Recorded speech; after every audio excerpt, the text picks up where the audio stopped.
Okay.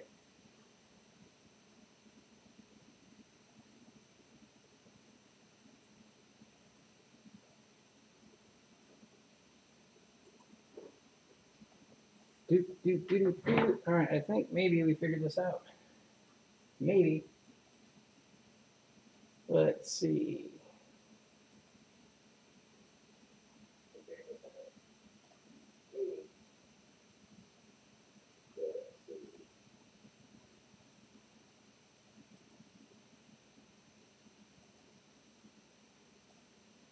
Dun, dun, dun.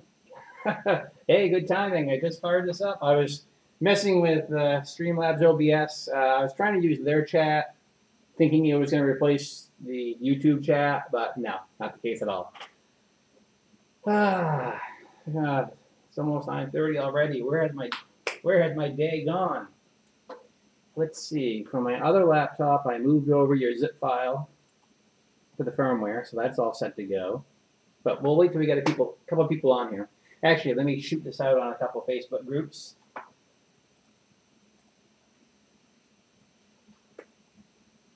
Let's see. Oh, by the way, I talked to Chris, and he said that firmware that they included was 1.1.9, and they dumbed it down because some of the tickets they get, they found by doing it this way, it saves them a lot of heartache on support, I guess. Well, that was the gist of it anyway. He tried to make it as safe as possible. So I let him know that I had a different point of view. Not being able to move any of the X, Y, or Z axis was not a whole lot of fun. Let's see. Let's go here, and I guess paste this over on this computer.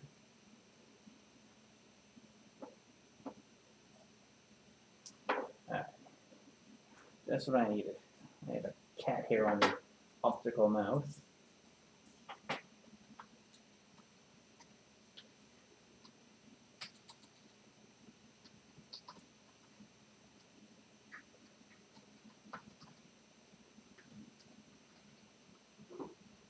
What are you into? Oh, the cat's got some filament.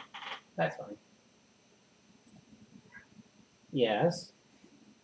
What do you got? What are you into? Momo, what do you got?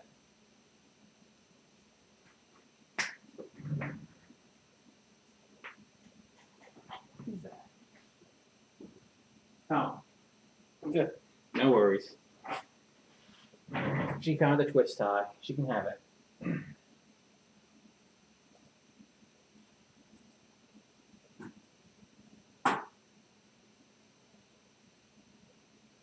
And let's place this over here.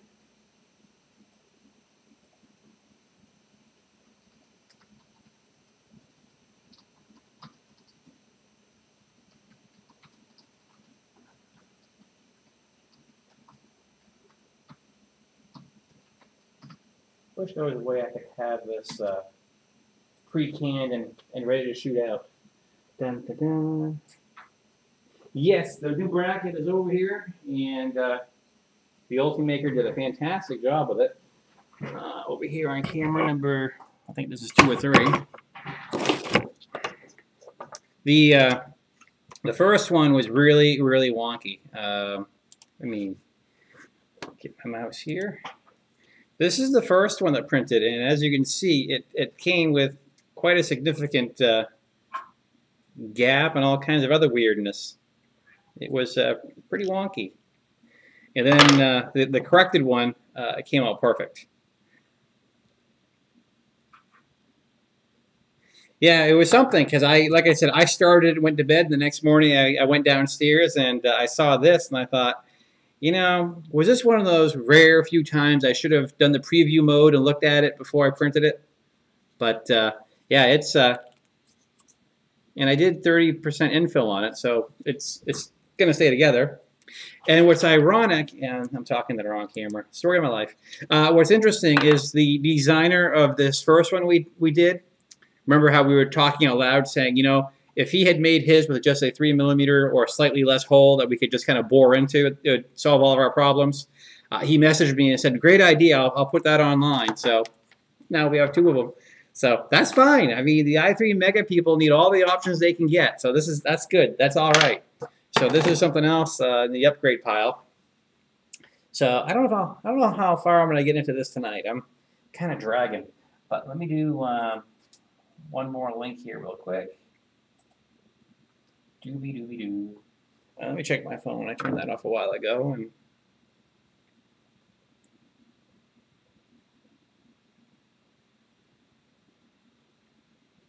okay, everybody's been answered. I should probably post this on my own Facebook page, huh?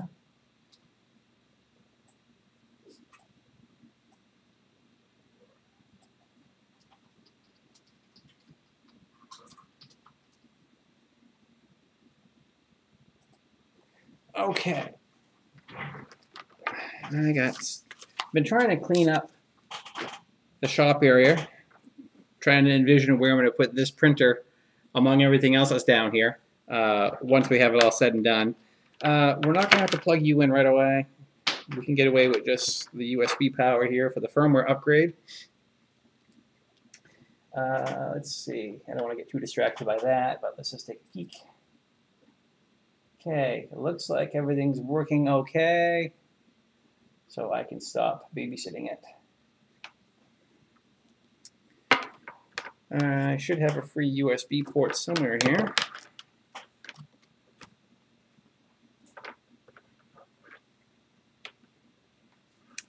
And with any luck, don't everyone look at your computers at once. That was mine.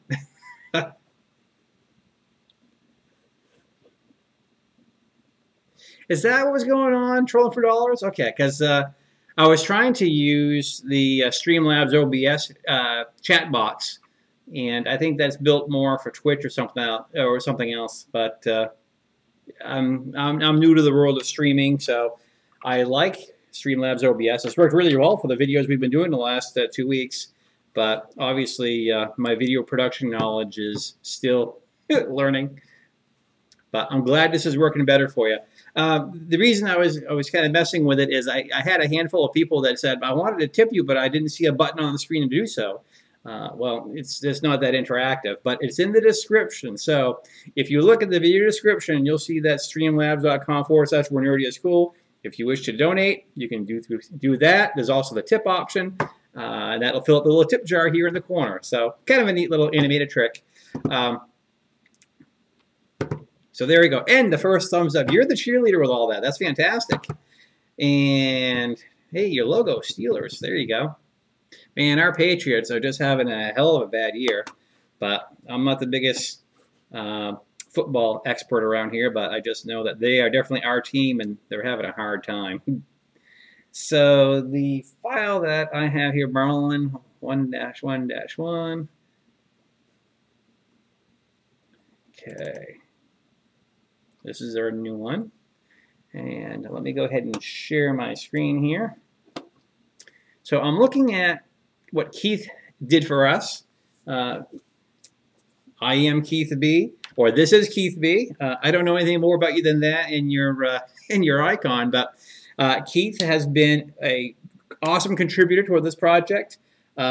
He made the nice upgrade for this Z level sensor that we're going to be installing. I don't know if we'll get to it tonight, but maybe later. And he also offered to go through and look at the firmware. Actually, during the build, you went into the firmware and found some issues and walked me through how to, enable the EEPROM and other stuff. So, big kudos to him. Thank you, it's Keith. I hope your head doesn't get too big and what have you. But I like to be real gracious and make sure that people realize that I didn't come up with this on my own. I reached out to my peers, and you've been fantastic. So thank you very much for what you've been doing here and helping me out. We all start new. We all learn as we go, so that's pretty sweet. All right, so now I am just looking for... Dun, dun, dun. All right. So my Spidey sense says, just like the other day, we go ahead and click on this.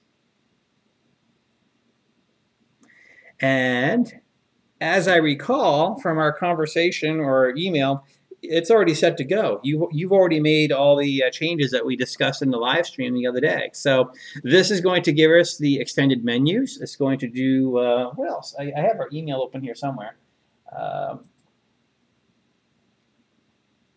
It's going to have the PID values already in there. The EEPROM is on, and we should have, we don't have to deal with the safe homing business anymore. And as you can see, this computer is just totally taxed out here. I think the fact that there's so much stuff going on with the USB, it's maybe a little much for it. You are probably right. Let's go ahead and see. Hello. Hey, we got a subscriber. We got the Dancing Corgi. Thank you very much. Welcome aboard. Dun, dun, dun, dun, dun, dun.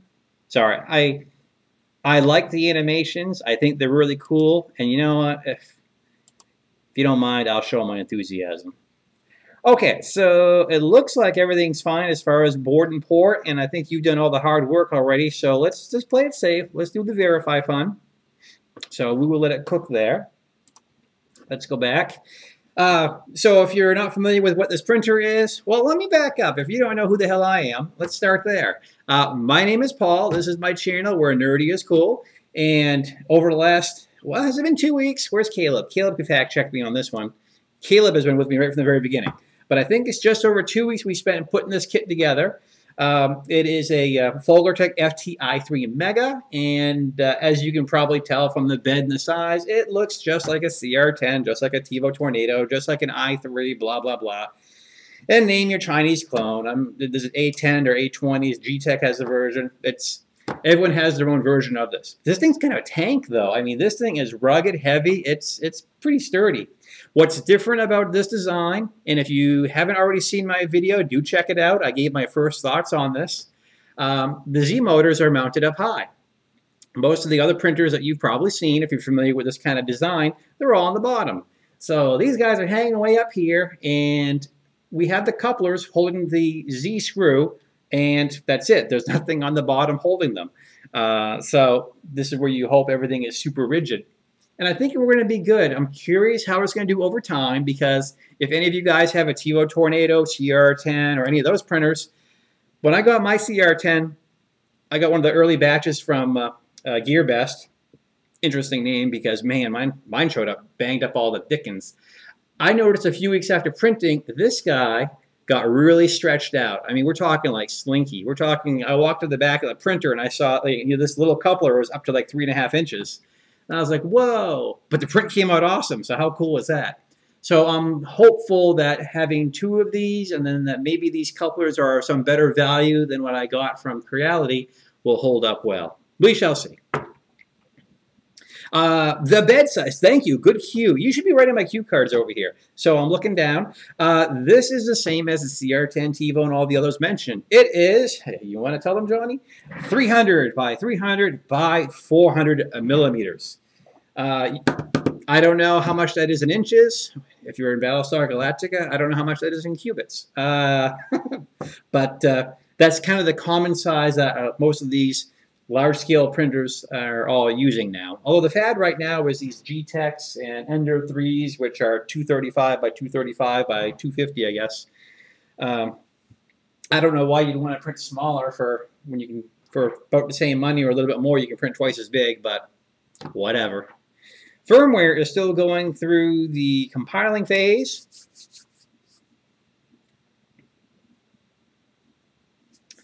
Okay, let's go ahead and pop it back over there.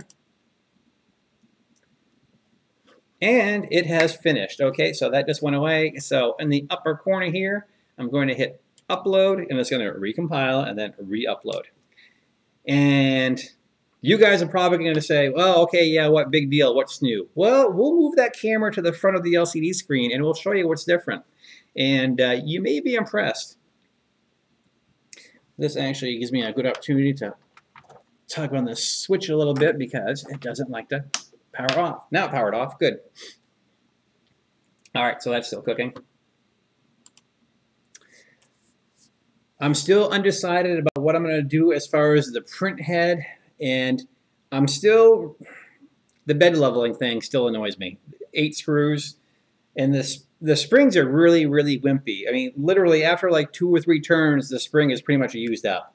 So I know I can go to Lowe's or the hardware store, buy a mix assorted bag of springs and hope for the best. Although I really don't want a big giant spring. I'd like to find maybe the same kind of spring that the well, like the Titan Arrow has, or like some of these extruders use for tension. I think they're maybe about a half an inch thick. It doesn't have to be a monster screw. It just has to have some surface area and have a fair amount of give to it. All right, this guy's still cooking, but I'm still leaning towards the Titan Arrow to replace this. I know that, and I think I've shared this with a few people I've had this chat with. I've seen, for example, with my FT-i3 and other printers, there are a lot of setups where they have the Titan Arrow, they get the stepper motor, and then they have some sort of either 50-50 blower fan or some other setup that attaches to all of that. And then that attachment also has the ability to add either a BL Touch or Easy ABL or stuff like that. So lots of ideas about what I want to do to this thing. One of the first things I'm going to have to sort out, though, is definitely the wiring. These wires are everywhere. And I can't think of a really good way to clean this all up. Okay, my computer is like super resource bound here because it is slowly compiling.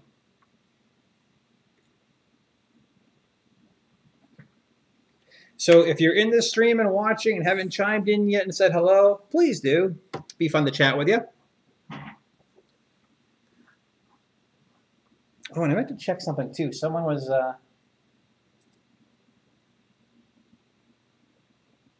Okay, I have that muted. That's good.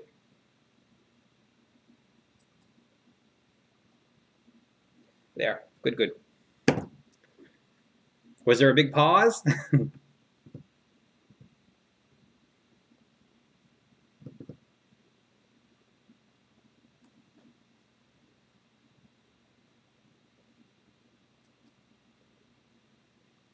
There we go.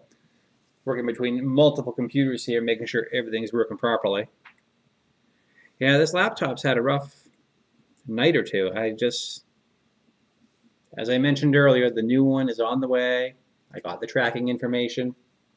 Should be here. Technically, it should be here Thursday. That would be wonderful. Joseph. I'm never sure if you want to be called Joseph or JP, because for the longest time, me being a PJ, it was fun being the Reciprocal Brothers. But here we go.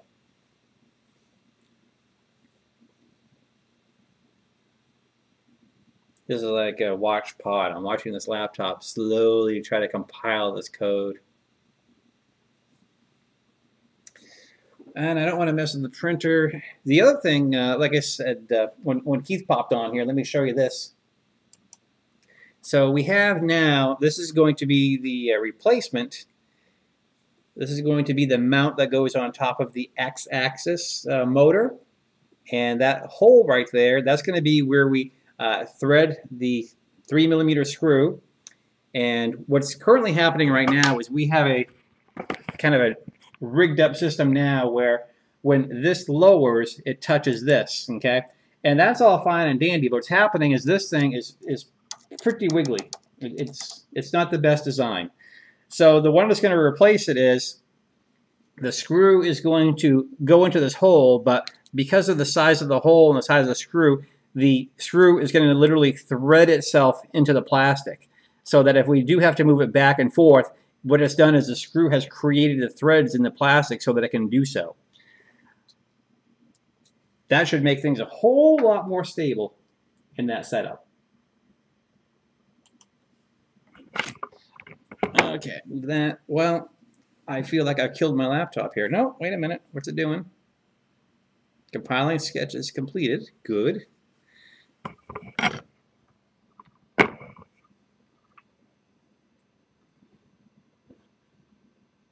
So now I'm just waiting for the magical blue lights to appear.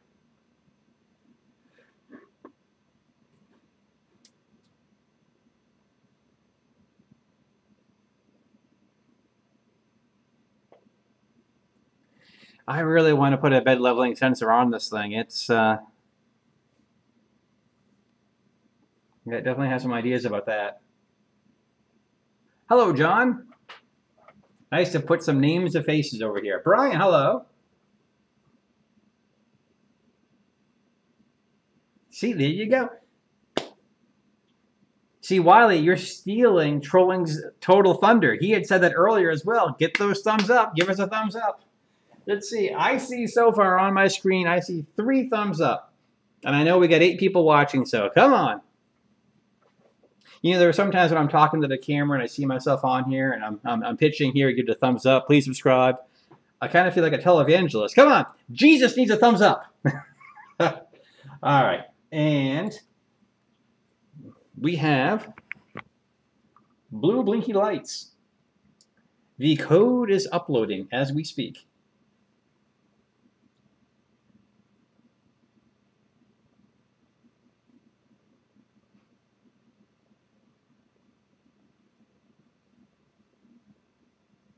I gotta say, I'm pretty happy with the way this wiring came out. I'm really glad I used those Firmware connectors. On the FT-i3 the first time around, I, did like everyone else does, wind up the wire, then put it inside the connector and swish it away, but that wasn't terribly reliable. If you guys are wondering what you're watching the exciting world of firmware being uploaded. Dun, dun, dun. And virus upload is complete. No. Let's think positive.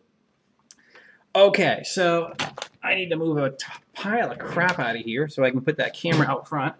I'm going to be optimistic and assume I'm done wiring for a while.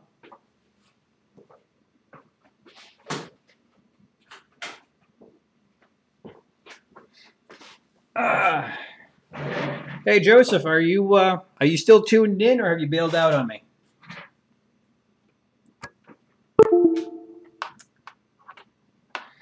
Okay. I had a question for you.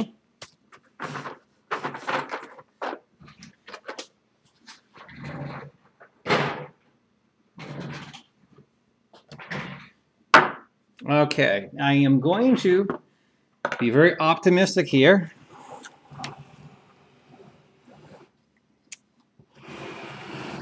And holy cow, this thing takes up a lot of space. Still here, very good. I was going to say, I am going to be on vacation starting on Friday. Yeah, because I'm working till Thursday. I got Friday and week and a half off. So let me know if you're going to be in town sometime. It'd be fun to catch up with you, grab a coffee, tell lies, talk about when we had hair in our head. So let me know if you're going to be in town. All right, now we're going to do the fun thing where we try to hope the camera is going to be in focus. And I apologize in advance. The answer is 42, yeah. Okay, oh, look at that. All right, we're plugged in. Let's boot the sucker up. Okay, I saw FW2 run across real quick. So the big test, I am located in Maine. I'm located actually in Orrington, which is just across the river from Bangor. Big metropolis that is. It's interesting how the camera shows the text in white, but when I'm looking at it, I see it as dark blue, but okay, let's run with that. Cool. Well, you got me on Facebook Messenger, so just let me know. Okay, so if we want to go into prepare and move access, well, there's already a lot more stuff going on over here. Cool. Oh, look at this. I can move stuff.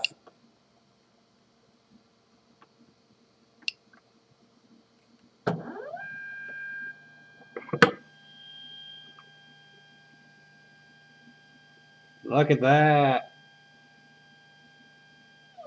Yay.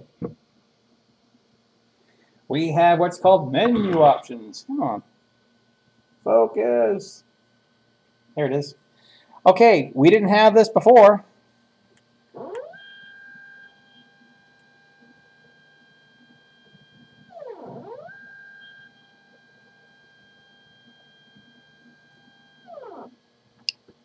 Cool. This is good. So as you can, if you didn't know from before, we did not have nearly all these menus before. We couldn't even save stuff through here, and now we have store settings and everything else. So this is very cool. This firmware works a lot like my FT5. Ooh, speaking of which, you should take a look at the FT5R1 firmware. I would love to share that with you. Maybe we can make some fixes to that one too, if I haven't already abused your kindness. So this is a good sign, guys. This is nice to know. So we are running the latest version of Marlin firmware. We have all the menus we need, so if we need to do any advanced functions, we can do all of that stuff. Thanks to the firmware that Keith shared out. Keith, do you want to post a link in the chat for the GitHub? I think I have it over here, but I don't have it on the other laptop. But if you want to share that link on the chat buffer, and if anyone else wants to grab that, that'd be pretty sweet. Let's see. And let's go to prepare. I just want to move X. Oh, move 10 millimeter. Go for it. Ooh, this is cool.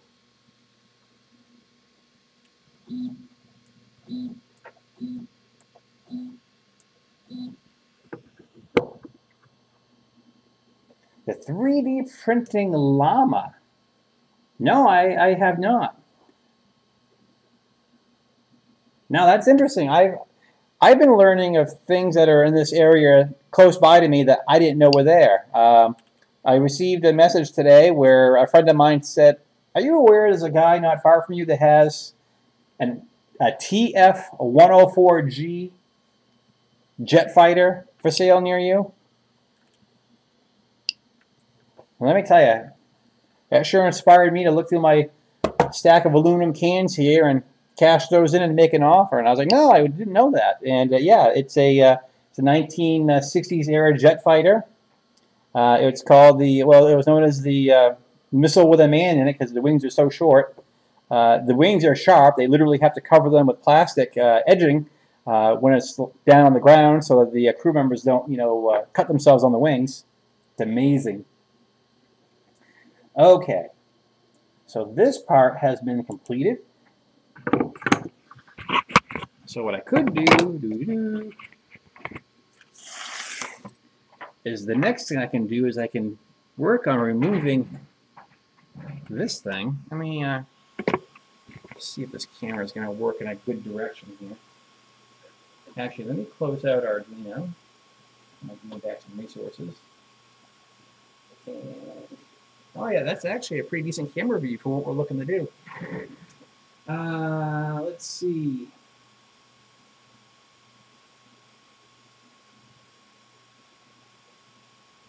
You posed a good question. The reversed why, I don't know.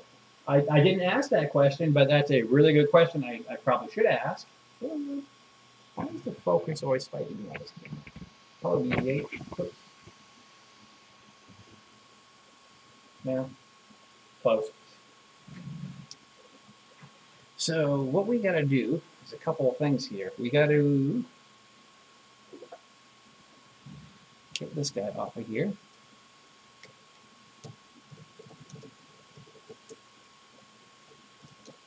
Okay, the parts pile. I should probably turn this off. Ooh, the power switch. It worked. It worked. That's twice in a row. That's awesome sauce. Okay.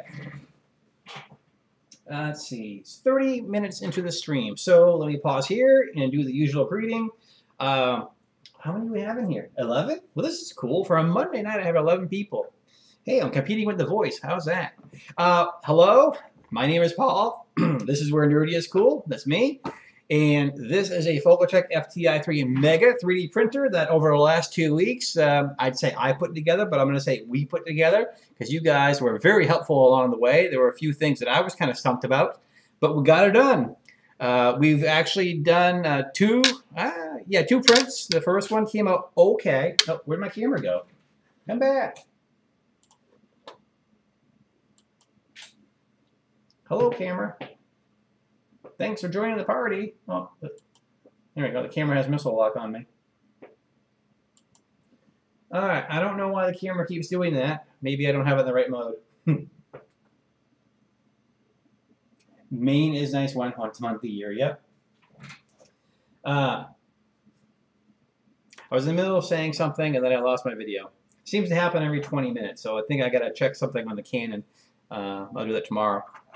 But yeah, welcome. If you guys are new, this is the Folgertech FT-i3, and we're at the tweaking phase. We've just updated the firmware to a newer version of Marlin, or I guess as we stand corrected, we've turned on all the options in Marlin. The original firmware did not have a lot of the extended menus turned on, which made it a real pain in the rear end to kind of do some things I wanted to do. So with Keith's help, he made it all possible. So, hello. And a couple of you guys had asked about, hey, if I want to donate, how do I do that? If you look in the description of the video below, you'll see there's a link there. So if you wish to make a donation, feel free to do so. If you want to do a tip, that's going to light up the little beer mug over here in the corner. And if you're not already a subscriber, please become one, because this is what I do. This is fun. So I'd love to have you guys as a subscriber. And we're going to, let's see, let me get the camera back over here. What we're doing is we are taking care of this thing right here. This was a Thingiverse thing we found. Oh, I see what I did there? Thingiverse thing? It's kind of funny. It's worked very crudely, and thankfully now we have a better solution. This one was using two nuts to kind of hold it in place, but the minute you tried to adjust it, one nut would get loose and one would be too tight, so wasn't the most fun to use. All right, let's see. And nope, that is not a Harriet jump jet idling in my driveway. That is my furnace kicking on. So apologies in advance for that. That is that. Let me make sure I'm not missing anything cool in the chat. Do you have an Amazon wish list? I do not have one. I've never done one of those.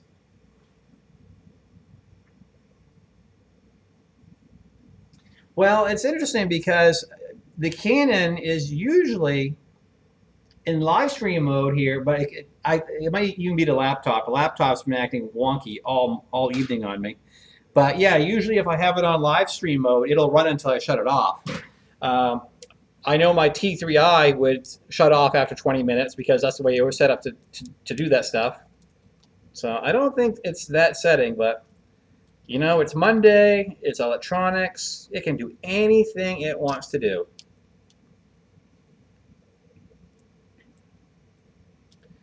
Okay, so this is the top piece here that holds it all in place. Let's get this washer so it doesn't fall on top of anything important. And really nice how this just kind of drops into place. Now before we put this new one in, okay, this is my junk one. So the goal here is for this guy to thread in, and as you can see, it's going to take some effort to get this guy to thread in there because it's a real tight clearance, which is perfect. That's what we want. I think also I'm using I want this one to go across the top. Yeah, so let's go with this one. Very good. So as you can see, this is going to take a little bit of effort but that's why we got the ratcheting wonder tool here. So what's happening is as this is going in, it's creating threads in the plastic, so that I have to go up or down. I don't have to mess with any nuts and washers to loosen or tighten. And someday that will make it all the way through. Right about now, the power tool would have been a good idea.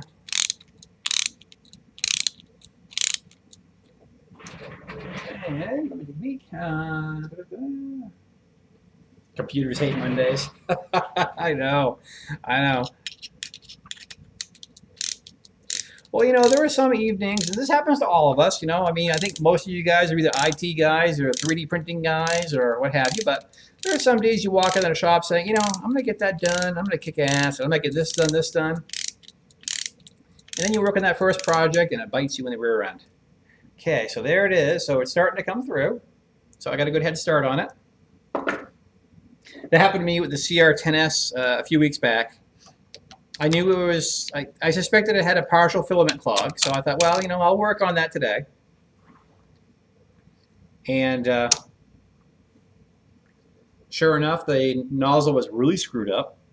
So I just said, oh, the heck with it. I'll replace the nozzle. Then I looked at the hot end, and the hot end was all gummed up. Now I'll just replace the hot end too. So essentially what turned out to be, what was going to be a 20-minute job turned into a 3-hour job.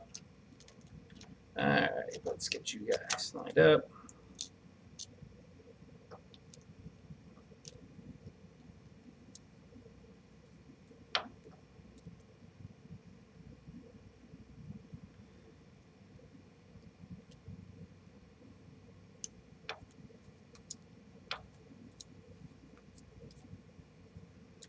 Okay, so now we're just trying to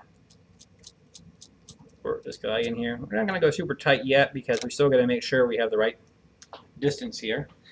Now, the other thing we need to do is we need to turn on the printer.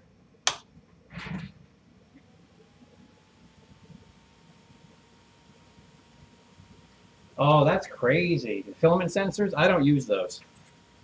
All right, let's move my toys real quick here because we're going to home the bed because it's kind of hard to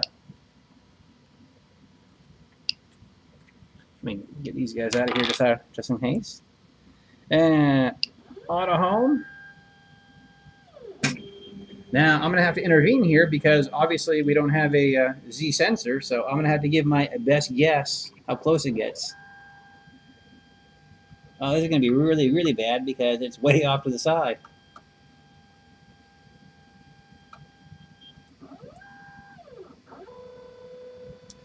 So that's interesting. So I wonder why it's not homing way over here. Because it was in the center. Isn't that something? Homing failed, print altered. Yep, we know that. Please reset.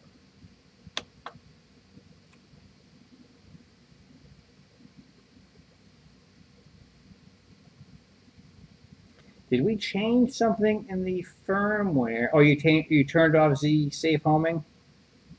Okay, so I'm just wondering where 000 is now on this printer.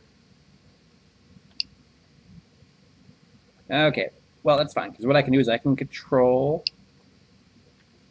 Oops, I'm sorry, I wanted to go to prepare for the move. Ah, this button doesn't work properly.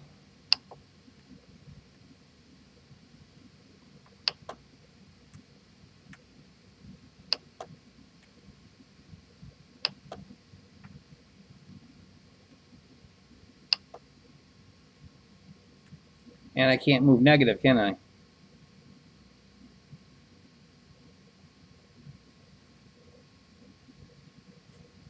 No, it's right where it's supposed to be.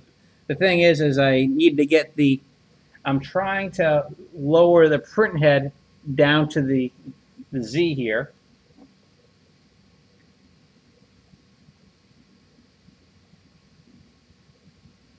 Let's see if I can verbose that.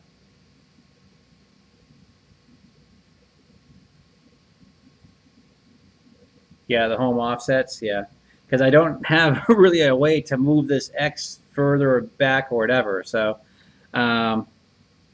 what did we have before? What were the offsets in the previous values? The i3 Mega has been a lot of fun to work on. I don't have any complaints about it so far, anyway. The lack of a power switch is a little bit annoying, but you know. Okay, let's get you. And then, where is my...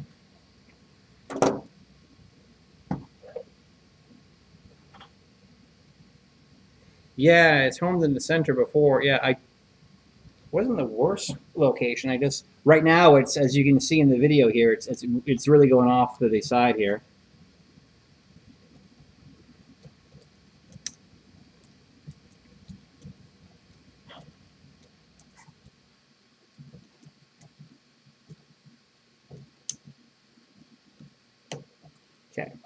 So I think he's in. So now, and I'm trying to give you some decent video of that here. We're trying to get this guy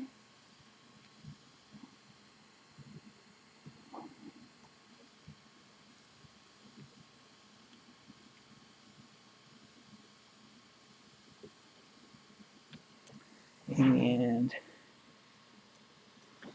I might have to give you a little bit of a nudge.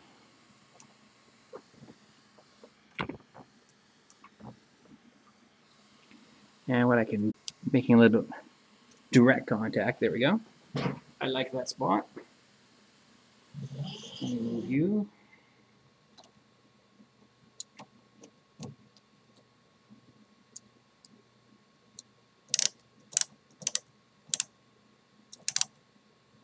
Okay.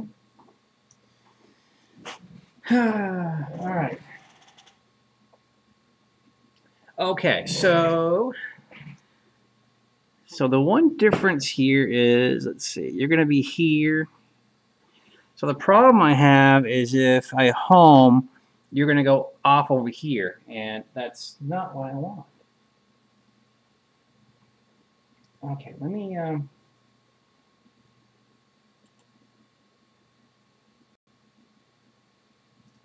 kick over and simplify 3D here.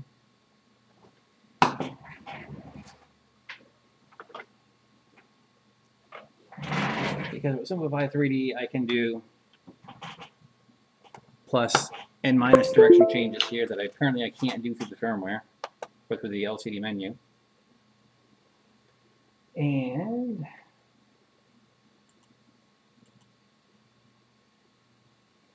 because I really want to make sure that these guys are happy with each other. Well, the end stop, yeah, you're right. It is too far right. I suppose I can move him over a bit more. That would solve some problems. All right. So, and here we go. So let's see what happens. Let me go to tools. Oh, it's already connected. Very good. So let's try this. Let's home X. See what happens. Let's see if that keeps it on the bed.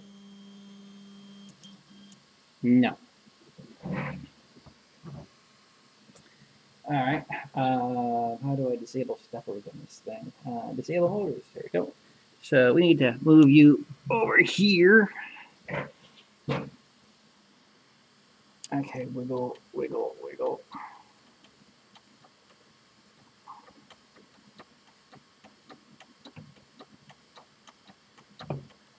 Sorry, you're probably getting a great view of my hand. How far on the... Yeah, you still have a little ways to go here. Well, one of the things for sure, I did a good job clamping in that axis. Okay. Let's enable motors, and let's try homing X one more time.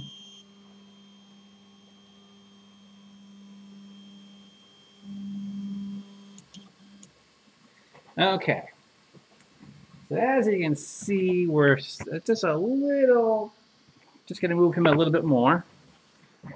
Back, though.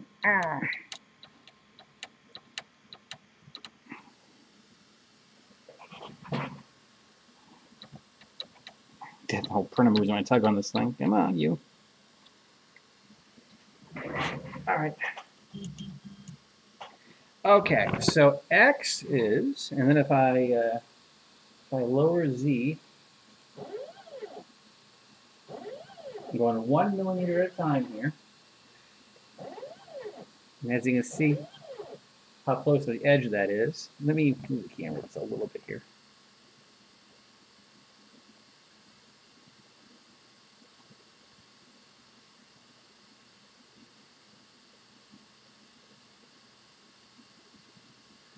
Come on.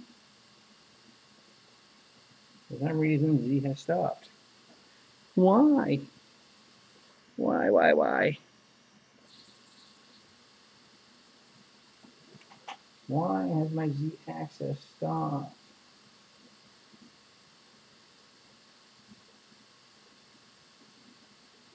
Jaw controls. Let's go back over here. Yeah.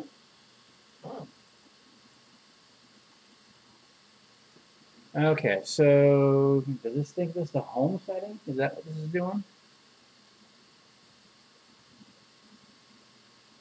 Because I'm still about 3 millimeters up in the air and I want to get you down a little bit more.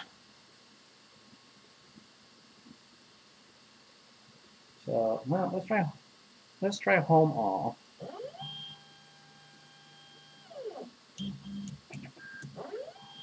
Oh, good, good, good. Let's see how close we are.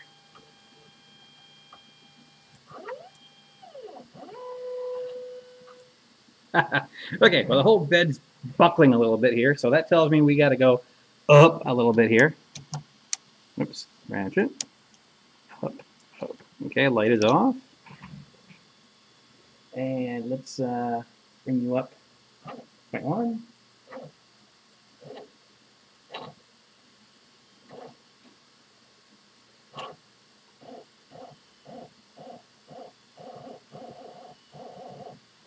Okay, so I'm trying to find where we are on the... Okay, yep, so there you are.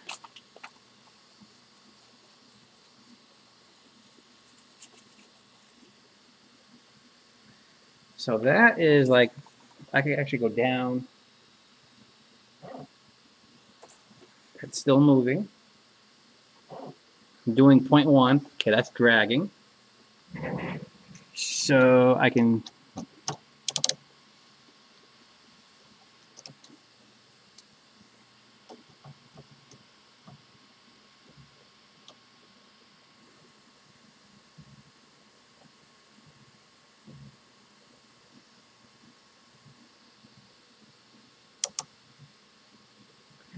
Okay, so let's bring it up 10.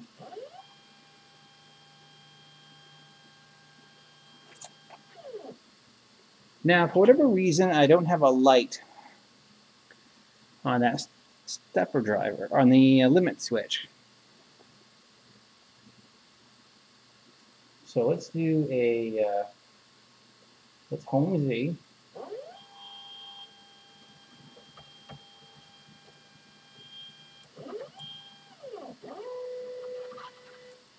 Haha. Okay, we're home. We're on the very edge. We need to come up a little bit. I mean, actually, we could adjust the bed leveling for that. But I'll be good. I'll back it off a little bit more.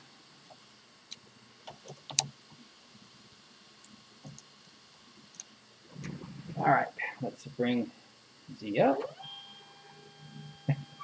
But what's cool, though, okay, if you guys are wondering what the hell you're watching, this adjustable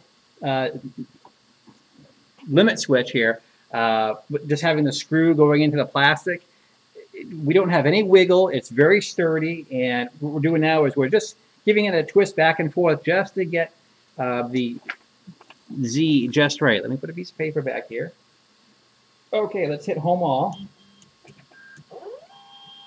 Let's see how close we nail it.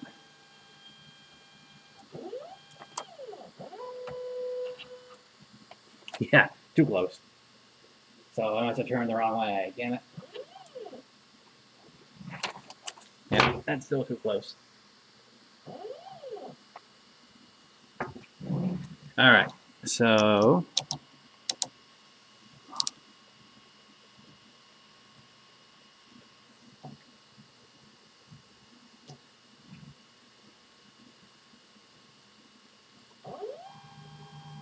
I'm going the wrong way.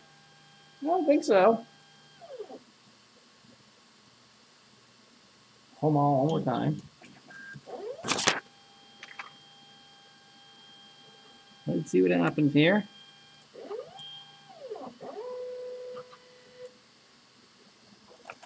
Yeah, so it's a little too low. So I need to make this go down a bit longer so that this guy's going downward here and hitting this sooner before that happens. Did I do it wrong? I don't. It's late. I'm drinking decaf coffee.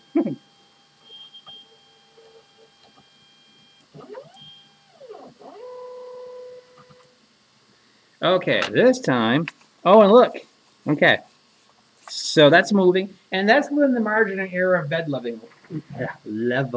There we go. So I think that's a good thing. What do you guys think? I think that's gonna.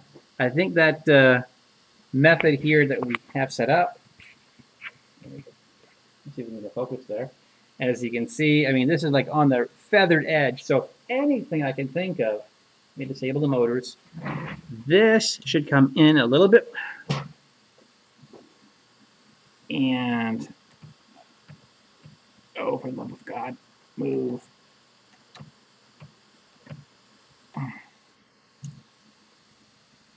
Yeah, he's around the edge now. Okay. Let's hit any of the motors and home all again.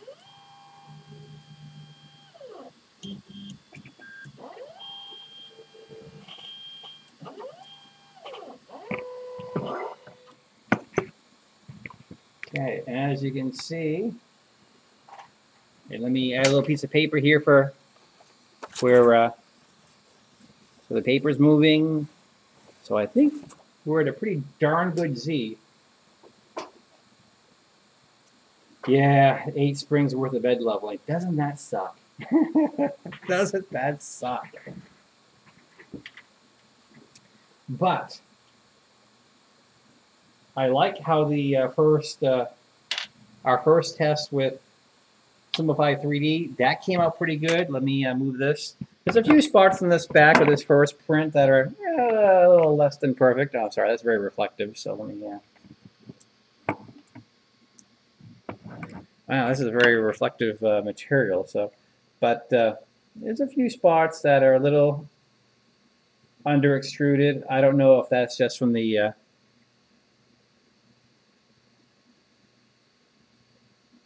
maybe lack of a part cooling fan, or I'm trying to get the focus to play nice here for us. Come on, show my hand. Well, there it is. So see, this is how the back looks, and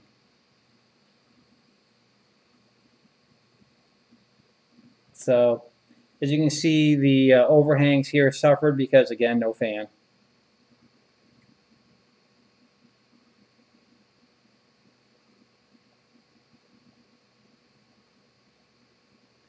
Why am I using that corner? I don't know, actually. Caleb's here. That's why it's focusing. That's a good question, and let me pose that to Keith. Keith, is there on my CR10? It's over here on the far left front. My FT5 does it in the back right. Well, let me put it, is there a right or is there a wrong way for this thing to, how difficult is it to make the home position back in the front?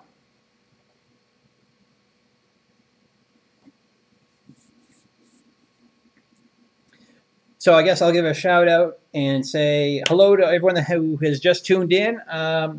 Caleb, we just uploaded an improved version of Marlin 1.1.9. This is Keith B. Went through and turned on all those options we were looking for. And speaking to Chris Sorrows this morning, he said, no, you do have 1.1.9 in that firmware. It's just that we turned off and made it as easy and as safe as possible, because if you saw the help desk tickets we get, you'd understand why we did it that way. So okay, I'll give them that. But now we have it set that everything's turned on, so we can go in there and do whatever we want to do. It's interesting that I'm looking at the front of the printer, and it is saying 000, so apparently that's where it likes 000.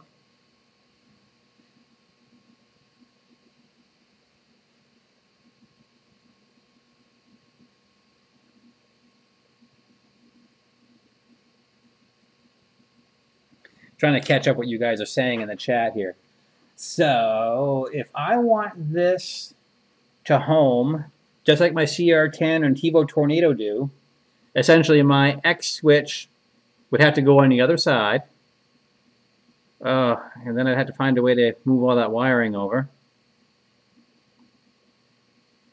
which is now in that wire loom. I might have to live with this. Yeah, I think I get what Bill Youngers is saying. Yeah, just basically, are you? I think you would be saying we'd be changing the true false on the x-axis just like we did the y. If I get the gist of what you're saying here, sorry, my 10 o'clock brain is fading on you. A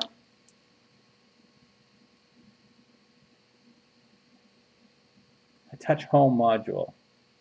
Yeah, okay, so you're saying invert the X and then move the sensor over there. Yeah. The only problem is I would have to get that bugger out of all this looming. And then the other catch is I don't think I have enough wire.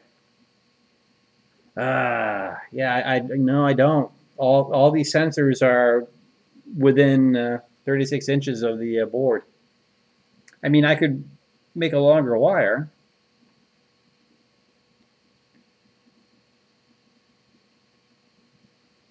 Yeah, I'll have to add that to my wish list. Move the x-axis.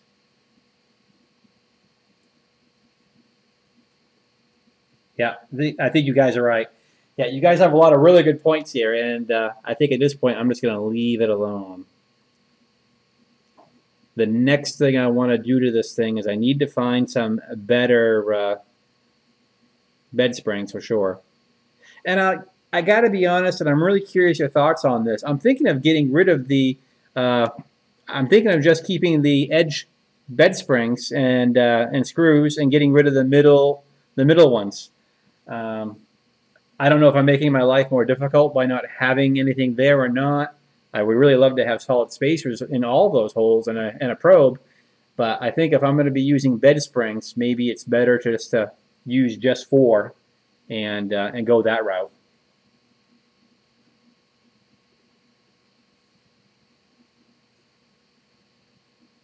My prints may mirror the way it is now. How would that be?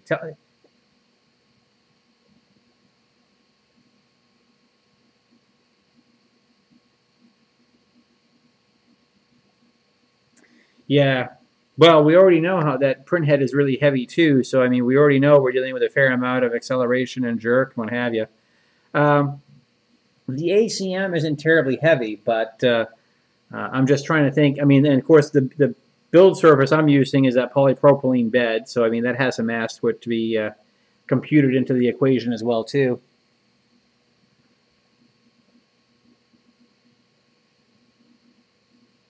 Yeah, I noticed that when I looked through your settings that you left all that stuff alone, Keith. That's interesting.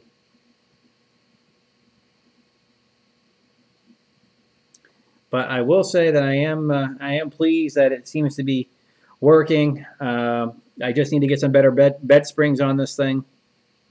Yeah, here I am. We just got the Z access all happy. We just got this all dialed in. And what am I going to do? I'm going to buy a bigger spring, so I have to redo all this. Oh, and where will I find 8 that are the same?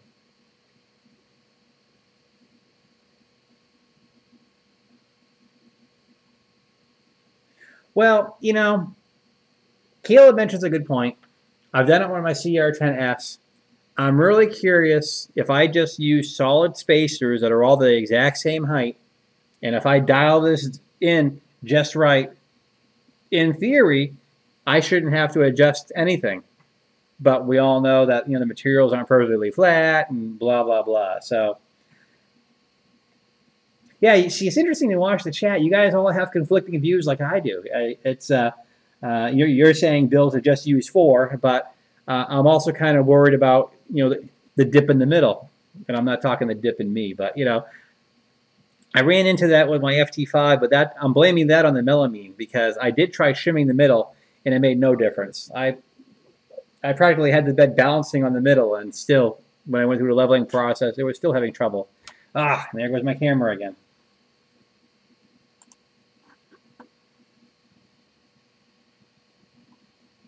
Glide shoot.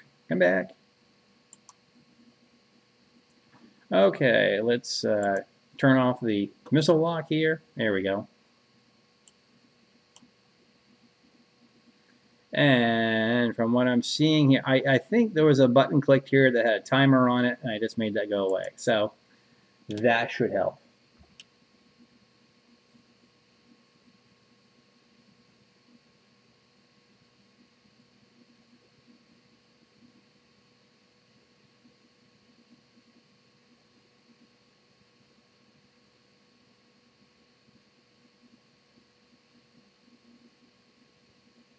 Yeah, and that's why you really want to have a proximity probe or something like that, or a BL Touch. So, to you guys who have these or other Folgertech printers, we have a homework assignment. So what I'm looking for is, as you know, this is the i3, the way that this is mounted on. Basically, if we use the existing slider here that's on here, we basically just have, I think, the 2 screws, 4 screws. Yep. Only the 2 top screws hold that stepper motor in place. I'd like to find, I haven't found anything for this print head. I thought I might have any luck, but I'm looking for something. I'm looking for a new mount that would either support a Titan Arrow or something else. And then I believe I've looked around and I've seen the FT-5 mods that use a Titan Arrow, but the gist of what I'm looking for, and here's our homework assignment, and I would love to see what you guys find. I'd like to find some sort of assembly that can plug into that slider and offer me a part cooling fan, a BL Touch mount or Easy ABL mount, and then mount into the Titan Arrow. And again, like I said, with the slider that's on here, it's just like the Prusa. We only have the top 2 screws available to plug directly into the stepper motor. Yeah, well, that's what I'm thinking. Yeah, direct drive, or like I said, I'm a big fan of the Titan Arrow. I got it on the FT-5, and despite all the troubles I've had with my FT-5 and its lousy bed, that direct drive has given me some of my best prints that even compete with my Ultimaker, and that was not cheap. And that thing has been my master of printing for the last 3 years. Bill, Fusion 360. See, I love it when guys drop that on there. Like, if I had that kind of talent, I would do it. See, I'm a pilot. I'm a cartoonist. And I enjoy 3D printing. But when it comes to CAD, I have done so many tutorials on Fusion 360. Being a veteran, I can get the academic version of SolidWorks for like 10, 20 bucks. I've tried that, and I've tinkered with that. And I just, for whatever reason, my neurons don't jive on that. You put me in a beat-up little Cessna and a bad angle of attack situation and a stall or whatever, I can fly that all day and have fun.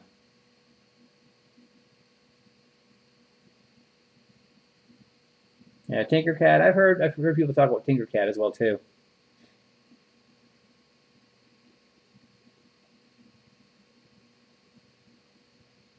But again, like I said, I know you're mentioning, you're making some good suggestions, as far as making my own.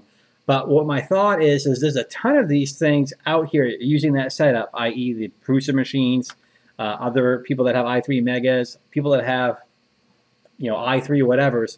There's got to be something out there in Thingiverse or whatever that I don't know about for putting for example, let's stick with the Titan Arrow, because that's a very good hot-end combo direct drive. But I just got to find one that will fit, will allow for the mounting on this thing, and then, the part cooling fan and bed leveling. Now, how hard is BL Touch? You're talking trash now? Elementary kids use it, so if they can use it, I can use it.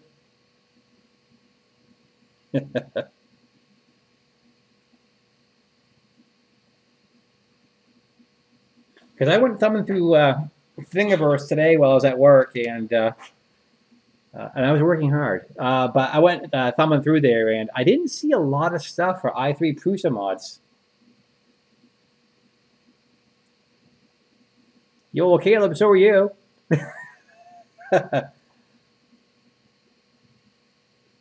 Yeah, the sad thing is, how long have I been a pilot? I've been a pilot since, if I tell you how many years, then you're going to know I'm old. But yeah, I got my license in 92. Chances are you were born in 92.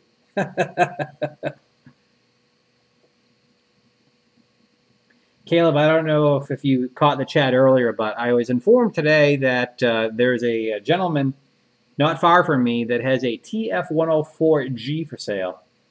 Now, I'm not sure I'm ready to make the jump from Cessna 172 to 1960s era Mach 2 plus fighter, but you know, be fun to have in the driveway. Yeah, 86. Yeah, I graduated in 88. Wow. So if you're just tuning in, let me go back here and say that. So if you wonder what the hell you're watching a bunch of 3D printing guys chit chat here, because what we've done today is we have updated the firmware on the Folgertech i3 Mega. If you don't know what that is, it's roughly just like a CR10 or TiVo Tornado. It's basically, you know, the same design you've seen elsewhere, except the motors are up top. And it prints 300 by 300 by 400 millimeter tall. And we've also done some tweaking thanks to Keith. We had an original design here for, let me show you what it looked like at first here. Dun, dun, dun. So this one at first here, we had to use nuts inside here to capture the screw in place, which would then work kind of as our probe here for the Z limit switch. Problem was this had a lot of slop and a lot of play with it. And then, as I suggested, said, hey, you know, if you make the hole like 2.9 millimeters so that you're like threading into the plastic, that will work great.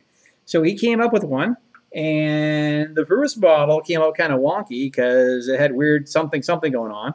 But that's okay. He fixed it, and that is what is now installed in there on the Z-axis. Da-da-da. And yes, you're seeing my awesome basement and wall of filament and an ab lounge someone left here when I bought the house. But I think that's going to work pretty decent. And the wonky thing is, as we mentioned, is like I said, this thing homes on the front right corner. So why not? I've got I got 4 printers that home in the front left. I got one that goes in the front rear, and now I got this. So hey, always something.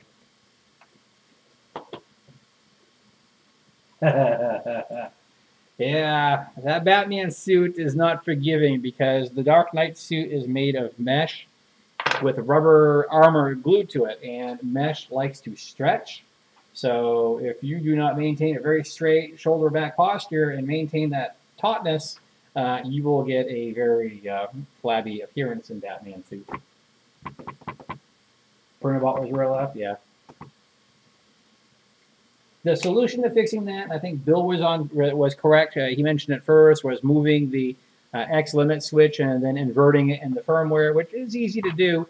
I think what I would need is, I wonder if I can find, and I'm sure you guys are going to tell me either make one or find one. I would need an extension wire. I don't know what kind of connection cable that uses. I'm seeing 3 wires. Yeah, I got a positive, negative, and a signal. I don't know if that's a JST connector or something else, but obviously I would need to extend that cable to reach across. But again, it's the least of my worries right now. We did the initial prints. I was going to, someone asked me if I would post a simplified 3D profile that we created for this, and only because it's okay, but we definitely got some tuning we got to do. We definitely got some pretty good rigging going on as well. So we'll see what happens here as the S3D profile evolves over time. Oh, it says no move. What does that mean? Is my printer being sassy? Let me ask you what that is. Or is it just because I've been playing with it on the... let me disconnect from it. There we go. I am no longer connected to it via S3D. So I'm not sure what no move means, but okay. Maybe I'll just hit reset.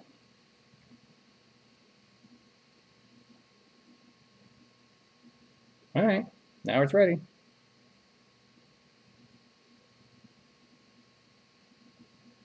Yep, or reset. Yeah, this is, on my FT-i3, the reset button would never work. Okay. No biggie. It's happy. I'm wondering what I should tackle next on this thing. I think the next step is honestly going to be the bed springs. I need to find, and I'm pretty sure the only thing I have are really, really tall.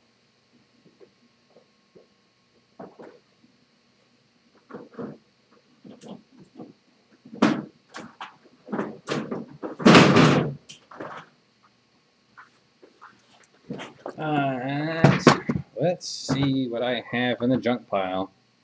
Yeah, see, the local hardware store just doesn't have much to offer. I mean, I got like these. I'm sorry, that doesn't help you much. Let's go to the laptop. Laptop has a little bit better time with this stuff. Aim you down a little bit.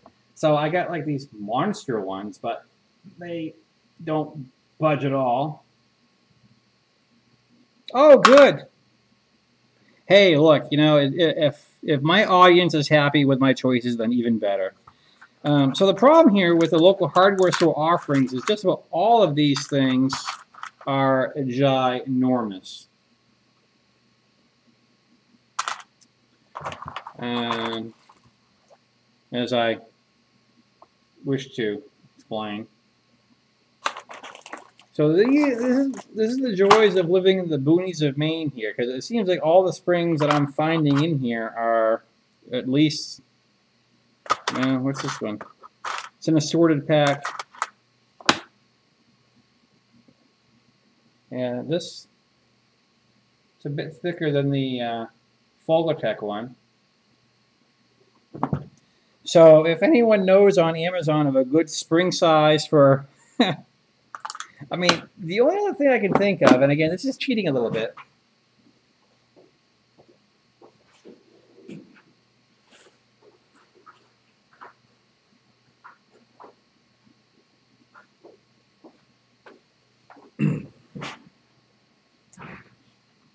I get these guys, which are the ones that came off my CR10. But as you can tell, that would put the print bed pretty high up in the air. So I think I'm looking for a spring about half this size. And to give you an idea of the size, let's try to look at the guy.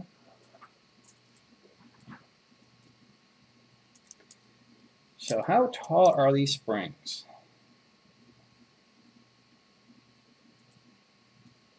So these springs are roughly 25 millimeter tall. Yeah, clearly I don't want to tighten this up here because it's a spring. So I'm figuring I need to find maybe something in the range of maybe 10 millimeter. Yeah, 10 to 15 millimeter spring. So if you guys have any clever ideas about that, I'm going to do some searching tomorrow, because everything I have locally is just way too big. Because the kicker is the bed is using M3 screws, so that, and I think I'm pretty sure that the TiVo Tornado and the CR10 springs are M5. Yeah, I think they are M5 or 4. Dun, dun, dun. Someone has provided me a link. Oops, let me scroll back down. Let's see what Brian found.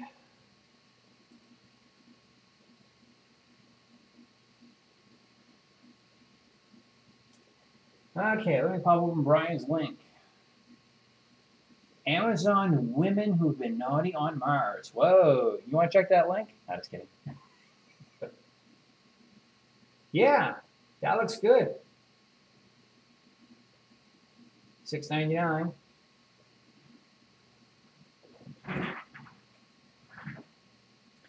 Yeah, and you know what's interesting is my Tornado, I was... the poor Tornado is sitting there in pieces waiting for me to upgrade it. Actually, when you emailed me, you were discussing changing out the drivers to 2308 and such. That was my plan. Actually, I bought a brand new motherboard for that particular printer. I think it's an MKL Gen L. That's what it is. But there's no stepper drivers on it. But anyway, I have several easy ABLs, and I was going to install it on the TiVo Tornado. And the solid spacers, just like that plastic, you have to thread into it. And as I was starting to thread into the plastic, the bed shattered on me. So my TiVo, I've gotten 2 prints out of, and then it shattered on me. And so definitely, I have an aluminum version on the way. Then I got to, of course, since the bed shattered, I got to get all the AC bed stuff off of it, and yeah, good times. I'm just happy I didn't cut my hand up. I already burned my hand bad when I was a baby. I've had all kinds of plastic surgeries on my hand as a kid, so because the burn is right smack in the middle of my palm. But I got lucky. It hasn't affected playing piano or learning to fly or racing motorcycles and stuff like that. So, but it's always been interesting because over the years, being a kid, then a teenager, then a young adult, they would go in and they would suggest making certain surgery so that they could make the skin graft open and flex better. And, as a kid, you're scared to death of these things. And then as a teenager, it's a plastic surgeon's office. All those pretty girls, they're not having their hands worked on. Best show on earth. So, yeah, learn not to dread those appointments. But on a serious side, though, knowing other people that have had 3rd-degree plus burns and things like that, I'm really lucky that mine, first of all, is in a spot where no one notices it, unless I tell them, and that I've had a really good surgeon help me out over the years. So I'm very lucky. I visited a lot of kids that have severe burns on their face and chin and legs, and it's, once you burn your skin, you don't get it back. So a lot of compassion for those folks. I'm going to put these back, and I think I'm going to bookmark what Brian sent over. 7.5.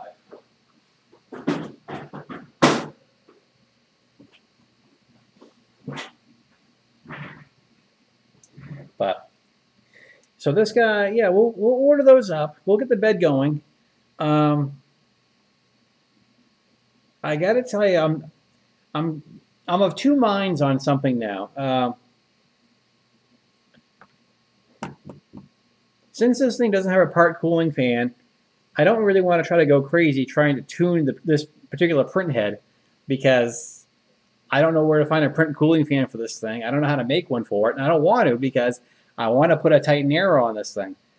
So I think once I get the bed springs and things like that, I think the upgrades are going to happen fairly rapidly. Keith had mentioned a great idea about putting some quieter drivers on this thing. The 22, was it the 2130 or the 2208 you mentioned? I'm trying to remember. For the X, Y, and Z, and I think the LV is what you use on the extruder, if I recall. Ruby Raptor did the same thing on his TiVos. But there's quite a bit of modifications. Yes, LV 8729, thank you. But that's not the easiest. I know there's some, if you do the 2130s, there's a lot of wiring that's required, and I'm not sure I'm quite ready to do that. But if you run that setup, and if I know I can lean on you for support on that, then cool, I may give it a go. I just got to find a reputable place to find those. The only place I found the 2208s I thought was, but besides eBay and Amazon, I'd seen Phyllis Struder had them, but they didn't have the LVs. So if you have a good source for those, we'll add that to my shopping list. Yeah, I've never done a BL Touch. I've got Tim's easy ABL stuff all over the place, but if I can find, so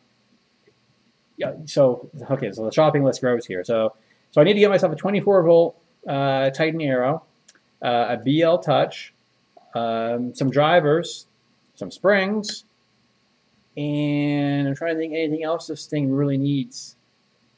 Probably a 24-volt part cooling fan. So it's either going to be a 5015 blower or, well, I'll have to do some homework. I got to look on Thingiverse and find out what kind of mounts are going to work on that particular sled there. That's, you know, a trolley, whatever we call a thing that's on the x-axis here. I got several easy ABLs. I've been really happy with them. My CR10S has really done a great job with it. I've discovered that if you get a little too carried away with it and make your Z offset like really, really too low, because I kind of got carried away. I literally had it where it was really flattening out that first layer, but I really wanted to see it push in and see how well I could do it. So I started a print where I had like 20 objects, and it did the first layer, and I looked really happy. But I think in my G code in Simplify 3D, I forgot to have like a Z hop of 1 millimeter whenever it moved. And because I'd made it so low, anytime it moved, it knocked over the print. So that was a big blob. But thank goodness that was on the Micro Swiss nozzle, and that hardened nozzle made it super easy. Plus the silicone sock on top of it made getting the blob off of there really, really easy. eBay or Amazon, yeah. I'm all, you know, I've had good luck on eBay for a lot of odds and ends like this. I've bought I do a lot of CNC, so I buy a lot of end mills on there. I buy a lot of Viper end mills for aluminum cutting. But when it comes to electronics, you're always wondering if you're getting the real thing or not. So that's why, you know, I'm not opposed to going to DigiKey or a Mouser or a real electronics store to get real ones just to make sure. Because I know some of them will come with the pins all soldered on and heatsink attached and things like that. So I think someone on the forum, he had plugged his in and he accidentally got them reversed and fried out his board. So I definitely don't want to follow that process. So that'll be a lot of fun. These are some nice upgrades we can do to this thing. I've been bugging John Folger, saying, "Hey, I'm ready for an FT6 whenever you are. Let me know what it costs. If you can give me a break on the price, even better. You know, Santa's watching." So he hasn't responded yet, but I hope he does.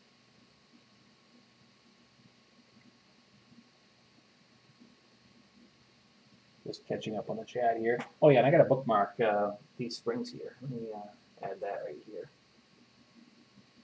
Done. Yeah, we'll pick those up here. See, it's Christmas time. I'm finding all these bargains, all these cool things, and I got to spend money on other people right now. I'm trying to be good. 9 viewers. Wow, you guys are night owls like I am. The chat got really quiet, so I don't know if my feed screwed up. That computer has been really, really iffy lately. There we go. Wow, we have 8 thumbs up. That's awesome, guys. I don't know if you noticed, but I almost have 2,000 subscribers.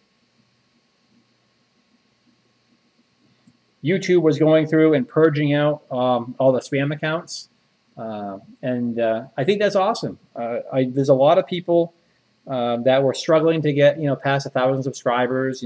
Back in January when YouTube said, no, you have to have 4,000 hours of viewing time and 1,000 subscribers to get on the creator program. And at the beginning of the year, I think I had 43 subscribers. And I just went at it organically. I just started making better videos, started watching other people's videos. I started reading a lot of tutorials about how to get better with productions, better at lighting, knowing my audience, knowing what I like and trying to get that to come across. There's a handful of people that I enjoy watching, but sometimes they kind of demand that you subscribe. They come across too needy, I guess. I don't know. I'm trying to find the right word. And I know several people that they have channels, and they had mentioned that, oh, no, if you want a lot of subscribers, you go to this website and they create all these fake accounts, and, oh, YouTube doesn't know, and next thing you know, you have 1,000 subscribers. And I was like, nah, I don't want to game the system because YouTube has a way of banning you if you do. But sure enough, I'm not going to name names, but I know 4 or 5 that what they had done is, they had used these tricks or whatever, and the next thing you know, they went from 100 subscribers to 900 to 2,600 to almost 3,000. And looking at their stats, if you go to socialblade.com, you can put in their channel and you can see how many subscribers they gain every day, you know, how many views they get every day. And these channels had less than 100 views every day. So obviously it wasn't making sense, but what can I do? I'm not going to stoop to that gaming level. I'm just going to, hey, if people want to watch me, they'll watch me. And if they don't, that's cool too. But sure enough, YouTube put that little news release out there Thursday saying, we're going through, we're getting rid of all these spam accounts, so be prepared, your numbers might go down. And mine went down by 2, and that was it. But some of these channels, again, not naming names, one I know had just under 3,000 subscribers, and his dropped by 1,700. So, you know, not worth it. So, you know, I would love to have a big channel like, you know, Joel Telling and those guys, but if it comes, if it happens, it happens. I'm meeting a lot of great people like you guys and others, and I'm learning a lot. And like I said, and it's not just 3D printing. You know, the BB-8 build, the R2-D2 building, Batman and the Stormtrooper, and the Robocop build I got going on. Oh, I leaked that out. How about that? You know, just being me. I like the feedback I'm getting, and you know, if I get to 2,000, great. If I get to 200,000, that would be cool too. But for the meantime, I'm just going to stay true and have fun and do these live streams. And when I think I have a good video and topic to make a video on, I'll put one out. I don't feel compelled to put something out every week like some guys do. So that's my rant this evening. Not bad for 10 o'clock at night, under-caffeinated.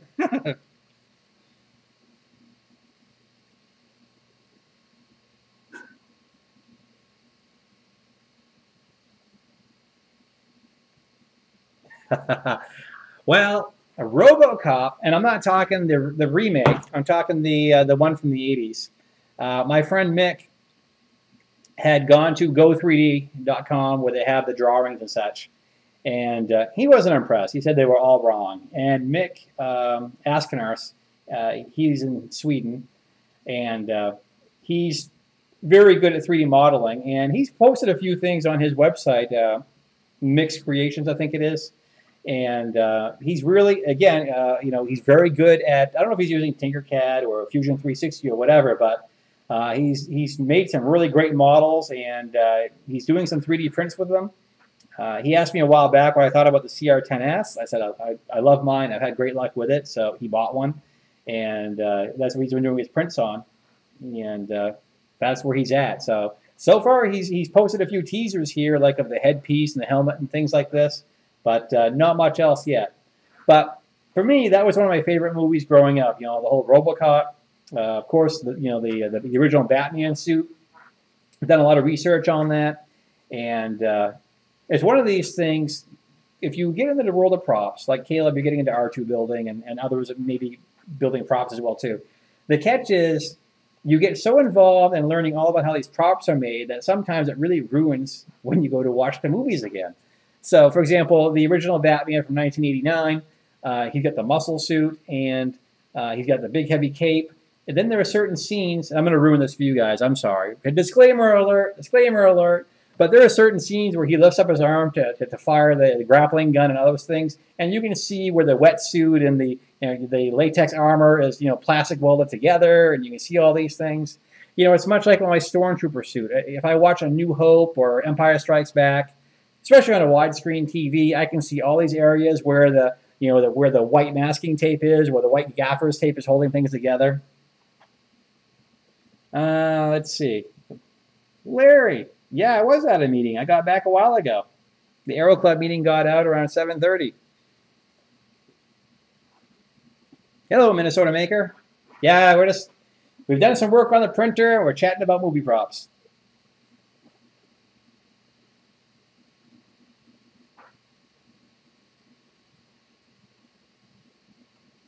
Larry is my good friend. He's also a pilot.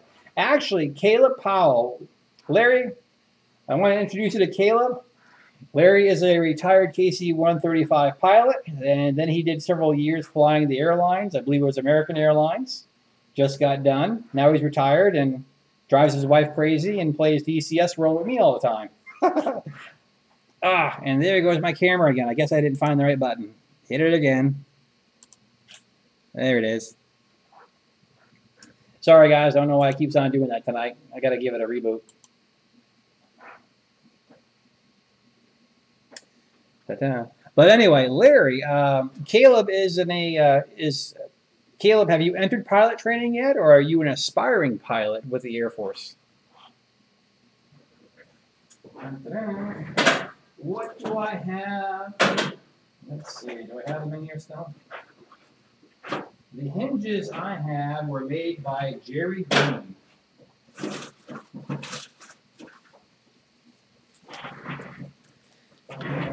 And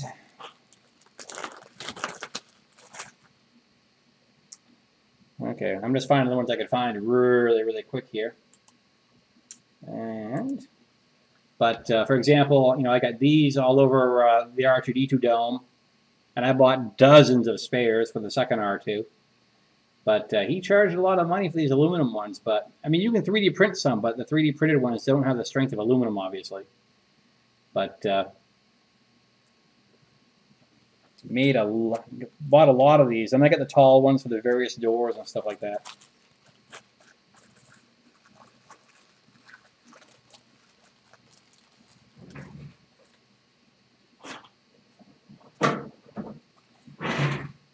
See, this is what I love. Larry probably came in here to give me crap because I'm not online gaming with him. But ta-da, see, you join my live streams, you never know what you're going to get.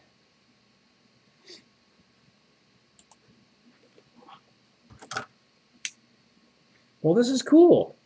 This has been a good chat. I got a shopping list now. Keith, I'm definitely going to take you up on your advice and suggestions on upgrading the drivers, and I really want to try BL Touch. But if I can find them, and I'll spend some time tomorrow trying to find these, there are a couple. I'll show you the mounts I found for the FT5, and I'm wondering if they're usable on this. So maybe between the two of us, and maybe if I'm trying to think who else was in here. Is he still in the chat? I'm looking through the names here. But maybe between the bunch of us here, we can come up with a way to make a Titan Aero mount on that existing trolley, have bed leveling and part cooling all together. Yeah, I thought it was Brian that had something. Yeah.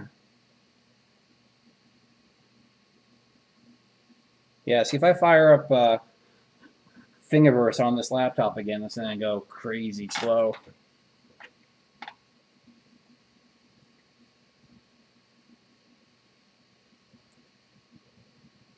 So, Caleb, you need to find your joystick or a flight controller and join us in DCS World because, if you've been grounded, we could certainly put your skills to use. Larry is... I should do a live stream with DCS World again.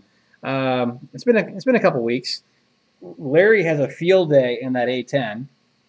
The A10C is what he flies. I fly the Harrier, the AV-8B. God, I love that jet. Because usually we're doing ground attack missions, and the Harrier is just so good at getting in there fast. But, man, no mercy if you take a hit.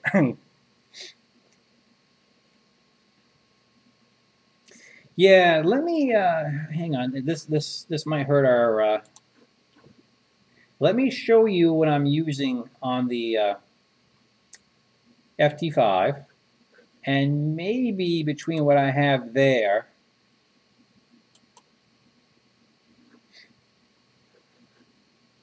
I got some bookmarks here that might prove useful.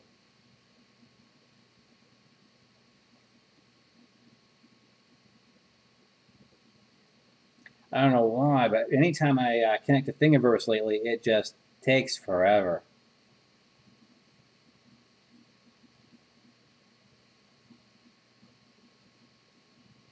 We'll give this a second here.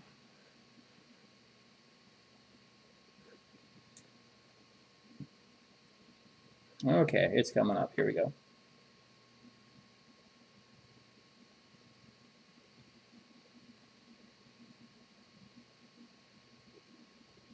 Okay, it's not just me. Good to hear. Well, at the University of Maine, we have a Google Fiber Loop. I mean, it's like 100, I don't know, it's gig of something, and it's awesome to sit on at work. But even from there today, going to Thingiverse to look up a few things, I was like, you know, dumping my cache files, thinking there was something wrong with my computer, but nope. Okay, so here we go. And it's not the one I wanted. Nuts.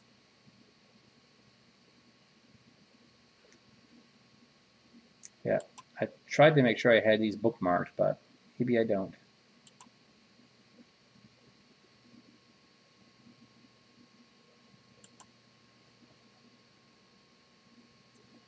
Let's see. Yeah, Larry's down in town. Okay, actually, here's the one I'm using. Okay, here here we go. Let me throw this in the chat.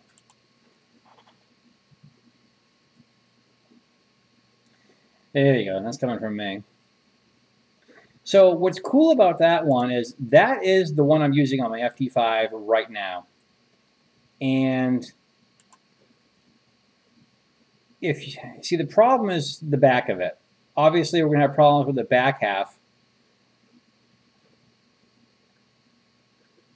because obviously, you know, we have the whole i3 with the bearings mount, you know, to the back. But what's interesting, I like the design, and I'm using this on the FT5. It's a blower fan, and it's ducted, and it goes on both sides. Did you see the link? Oh, you know what? Hang on. Sometimes YouTube does this to me. Okay, let me. It should be visible now. I forget sometimes as the moderator, a link will pop up and say, "Does he have permission to share this?" So there it is. So what's cool is basically this bolts into the back of the 713 Maker gantry, which is what I have on the FT5. But somehow that would have to be stretched out.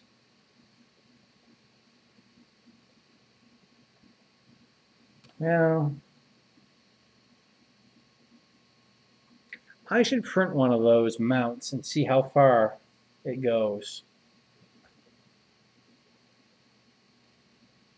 I really wish Folgertech offered the CAD files. You know, well, how do I say it? I wish it was open source. You know, this way we had all the measurements of that gantry and everything.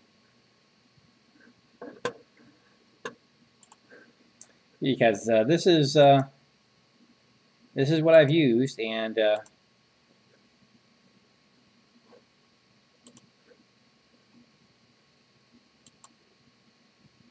it's worked really well. Like I said, it just bolts into the back, and down here is the fan duct, and it goes down there. But the problem is, you know, we're dealing with a different kind of gantry.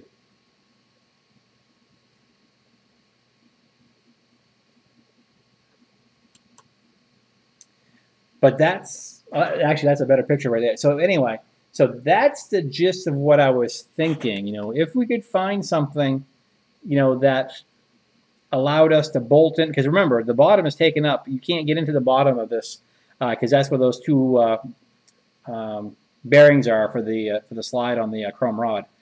But these two are accessible.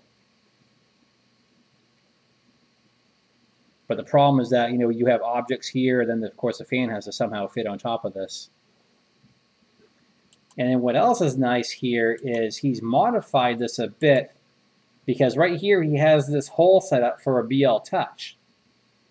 But what he's offered is, under the files, no, I'm sorry, there's another gentleman that's making one just like this. But what he did is he made the hole wider.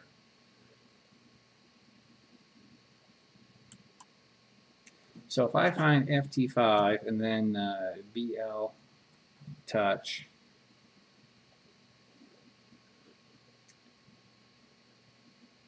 Bill Waslow was the person that came up with this. No, that's not him.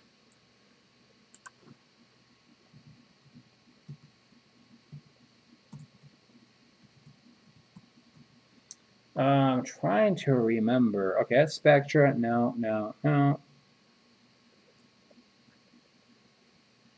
Okay, here's Bill. Bill's had some great stuff.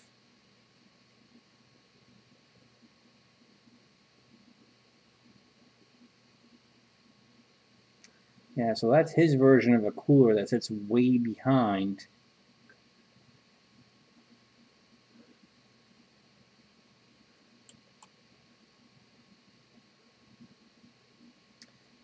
So what this does, let me give you the whole gist here. Okay, so what happens here is he has this piece that attaches to the right side or left side, depending on how you do it on your Titan Arrow. So this piece attaches for the BL Touch. But what he's done is he's made, here we go. So that's that piece that is the attachment point for here, okay? What he's done is he's made this hole bigger for the Easy ABL. Now, the Easy ABL has two sizes, a 12 millimeter and an 18 millimeter. So the 12 fits really nice in that new one. So, of course, the bummer here is, as you can see, you lose a little bit of your x-axis. But it depends on what your priorities are. So these are the things I find and stare at and go,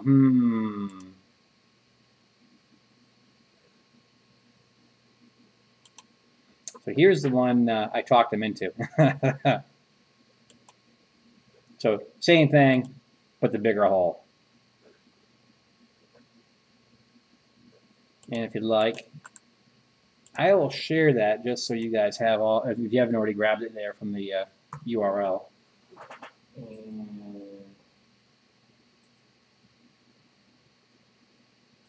Oh, sorry, there was some other thing that popped up here. Dun, dun, dun. Brian, what you got? Let's take a peek at what Brian found.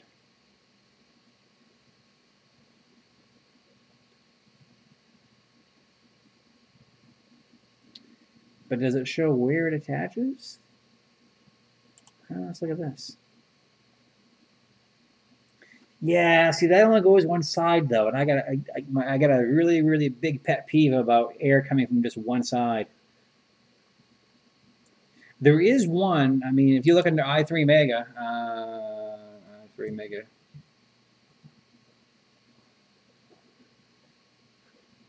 I have found one that's a lot like that. I think maybe it was on the left side actually.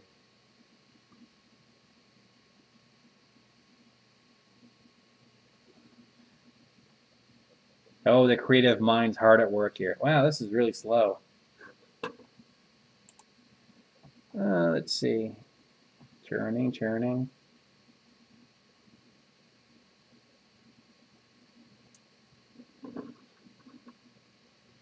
I was just about ready to give up on this here. Okay.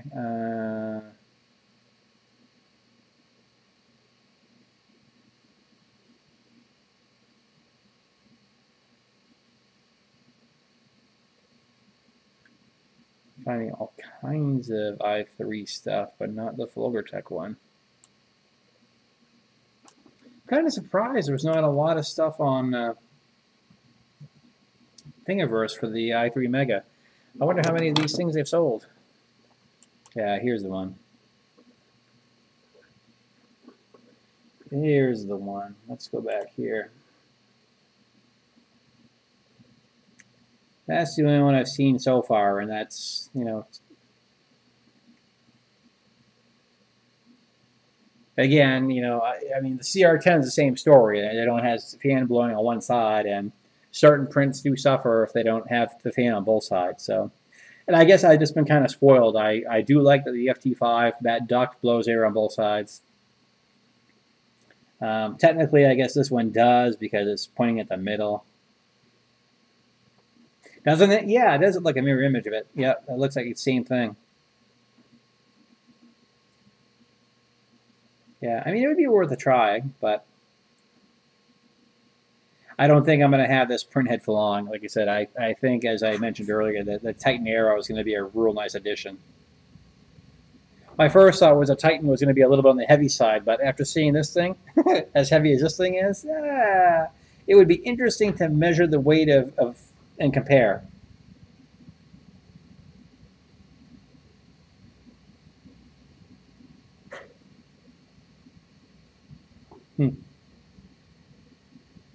Yeah, there's a few variations on that design. Jerry Green was the aluminum developer for our club for the longest time, and he's been since banned for reasons I can't get into. But uh, yeah, he basically started. There's so much that he created for this club. It's been amazing, and he paid a lot of money to get those hinges made up.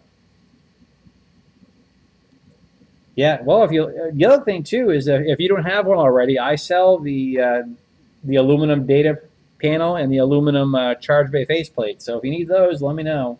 I CNC those.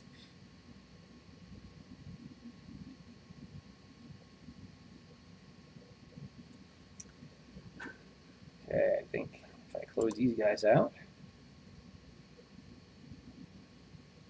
Yeah, it's easy to spend a lot of money in the R2 Building Club.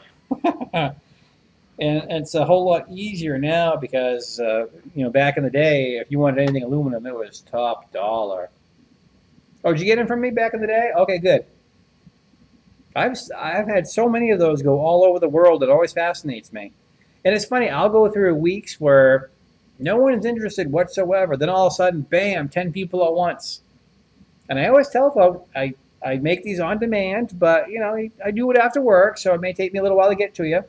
And there are some people that are cool with that, and there are some people that message every damn day. Did it ship? Did it ship? Did it ship? Did it ship? Well, is your robot all together yet? Well, no, I just have a big thing of parts here. I just want to make sure it ships. Been selling parts for 15 years. Never ripped anyone off. Lighten up, Francis. Yeah, body pit. Yeah, those are big hinges, and I don't think you're going to find much that are 3D printable that will work very well. You could check Mike Brad. Is it Badley? Bradley? He's the UK guy doing the 3D printed R2D2. I thought he had some 3D printable hinges, and someone else did too. I remember downloading them and looking at them and thinking that's interesting, but maybe with ABS or something. But I wouldn't rely on PLA and. Don't fall for the hype of carbon fiber. I got all kinds of carbon fiber filament, and after putting it through a ruby nozzle and all that work, that PLA breaks. I got PLA that's stronger than that. Mr. Badley, yep. I dropped him a message. He's a really friendly guy. I've talked to him quite a bit. He was asking about details on the data panel and charge bay. I gave him information on the charge bay because it was pretty public, but I didn't share my data panel because I put a lot of time and effort in that, and I'll be darned if I'm going to give it away because I've been scammed by too many other people. Well, and that's the thing. I got a friend of mine that does a lot of, he's a sign maker and upholsterer, and he deals with a lot of carbon fiber material. I mean, he actually has the real cloth stuff. And the beauty of that stuff, he uses it a lot with the resins for repairing, boats and other stuff. It's just a whole different creature, when you're dealing with that stuff versus this micro stuff that, only lays one way. And the other thing, too, just to make sure you guys are all, I'm not saying you need to wear a respirator, but I was reading the material safety data sheet on the stuff I have. It's nasty. It's bad. I noticed after handling the filament on my fingers, I felt like I was handling fiberglass, and that's pretty much the way it was. So protect yourself. It's not easy to live in the north right now and do any kind of ventilating because it's below zero out there and snowing. But some of those, I would definitely, I don't want to, fear monger like some people are doing here about small particles, but yeah.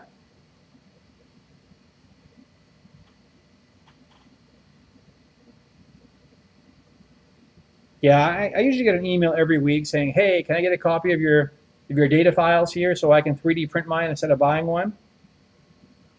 No.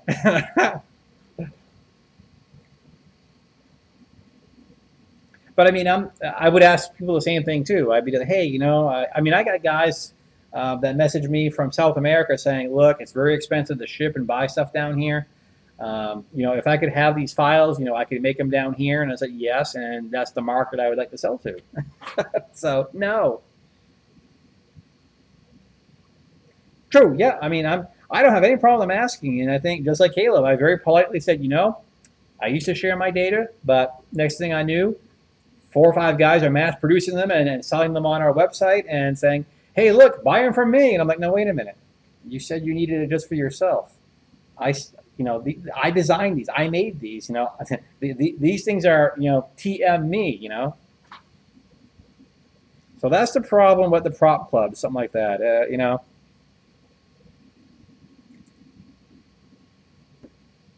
I got no problem when someone asks first. If they're told no, most of the time they're very courteous and say, okay, I understand. You got a lot of time and effort and design work on that.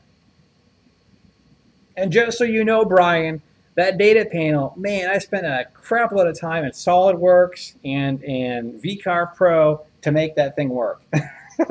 And so I have done some stuff in CAD, and it came out really good.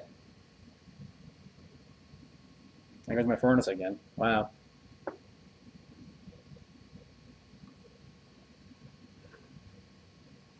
Okay, let's see if the off switch works on the printer. It does not. It worked twice today. So add that to my Amazon shopping list. I need to find, was it Keith that said it?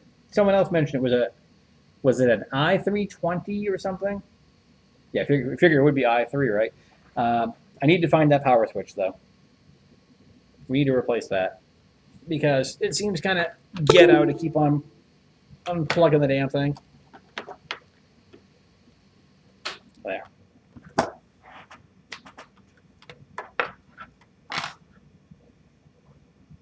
Am I missing anything? Nope. Good. Sometimes the chat gets stuck, and I just wanted to make sure it was all working. All right, ladies and gentlemen. I get to work in the morning, just like most of you guys. So what I'm going to do is I'm going to wrap this up. We actually got some stuff done. We chit-chatted for a while. We gained a subscriber during our chat session tonight. That's awesome. How'd the tip jar do? Well, there's always next time. That's cool. I appreciate you guys watching, tuning in. And Caleb, I'm glad your wife appreciates the lavender purple filament we have here in her honor. I was looking at my stat. Actually, let me see if I can pull that up real quick here so I can show you. Because it cracks me up that I have exactly 0.3 female members here. Here we go. Let me pull up the VidQ Vision information here so you can see what I see. Holy cow, Chrome. Anytime you're ready.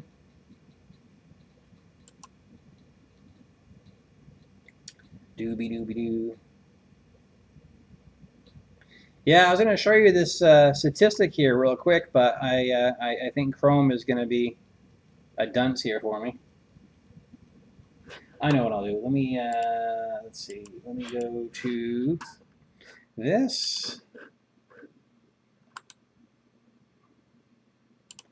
Let me go to the EOS utility, which is probably killing my CPU cycles. Yep, it is. Okay. This is what I look at every couple of days, just to kind of find out how we're doing on the channel. And I'll share the screen with you in just a second here as soon as it loads. So if you got a small YouTube channel like me, this is something you kind of like to look at every now and then and see how you're doing. So this is for from November until today, but technically YouTube generally lacks 48 hours on data. So this just tells me, from Monday the 19th to what my trends are and what's going on. So that's good. Everything's positive. And then through here, the maroon stuff here you can see is where we have a lot of comments. The little tiny little orange is when I've lost a subscriber. And as you can see, anytime I release a video, we get like a big spike. And of course, the live streams have been real popular. And then over the span, what have I got? I've gained almost 250 subscribers. I've lost 39 of them. Here's the funny one, though. My audience, 99.2% male and 0.7 female. But what's impressive is that, the advertisers love that, I'm right in that 25 to 34 range. And then down here, this gives me an idea, based on statistics and traffic, hour by hour, the best time when I should post my videos, and I usually don't follow this advice. I just post whenever I'm done with them. But isn't that math great? And then, this tells the top playlist. 3D printing is still the bigger one. R2 building and events has had a lot of views too. And the trends is the other thing that we're always looking at. So we like to see how many views we've had in the last 7 days or 30 days. And then we can see, the trends here, if they've gone up or down. So my channel is going through a strong bout of growth right now. I think the live streams and I don't know, maybe the content. So as you can see, everything is definitely huge in the numbers there. And of course, this information always seems to lag a little bit. I think we're a little bit higher than 1955, but again, this is updated every night, and then the data that it does is several, a day or two old. The other thing that's fun about this service is the search engine optimization is kind of interesting. It looks at the videos I've posted, the tags I've used, and how they rank. So that's kind of the dirty little secret with they do with YouTube. The big thing is finding out what the tags are and how they rate. So if you're going to post a video about building, for example, Keith just talked about Ender 3. If you type Ender 3 here and find out what the top keywords are, you enter those, you do a search, and within a couple days, you're on top. So it's really cool to have data. So anyway, there's a little insight into how Paul keeps track of his YouTube channel. I'm not manic about it. I'm not begging for subscribers every time I talk to people, but it's nice to look at this every couple days and see a trend. If I feel like I'm having a good time and we're gaining subscribers at a pretty good clip, this tells me I'm doing all right.